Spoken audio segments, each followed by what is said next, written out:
Hello అండి. నిన్న night వచ్చేసి హోలీ మార్కెట్కి అయితే వెళ్ళాం కదా మధురలో.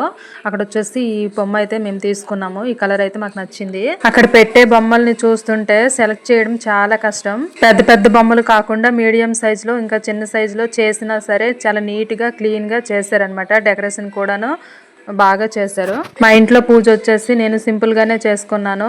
ప్రతి సంవత్సరము వీలుంటే ఖచ్చితంగా చేస్తాను. సింపుల్ గానే చేసుకుంటాను. ఇక్కడ క్వార్టర్స్ లో అయితే ఏ బొమ్మలు పెట్టలేదు. అదే పఠాన్ కోట్ లో అయితే 3 రోజులు చక్కగా పూజలు చేసేవాళ్ళు అనమాట. వీధిలో పెట్టి చేసుకునే వాళ్ళు ఇలా ఇంట్లోనే చేసుకున్నారు. మేము వచ్చేసి లాస్ట్ ఇయర్ అయితే మా ఊర్లో ఉంటాం అనమాట. వినాయక చవితి అంటే మన తెలుగు రాష్ట్రాల్లో అన్నదానాలు అయితే ఖచ్చితంగా ఉంటాయి. ఈ సంవత్సరం అయితే మేము మిస్ అయ్యామన్నమాట. చిన్నపిల్లలతో ఇంట్లో పూజలు చేయడం అంటే చాలా కష్టం. వాళ్ళ హడావిడిలో పడి నేను లడ్డు అయితే పెట్టడం మర్చిపోయాను. పూజ అంతా అయినాక పెట్టాను అనమాట. ఇట్లా ఉంటది పిల్లలతో పూజలు ఇంట్లో. వినాయక చవితికి అయితే ఒక్కసారైనా హైదరాబాద్ వెళ్ళాలి అనుకుంటున్నా, కానీ అసలు కుదరట్లేదు. మార్కెట్ మొత్తం వెతికినా పెద్ద లడ్డూలు అయితే దొరకలేదు. చిన్నవే ఇంకున్నాయి.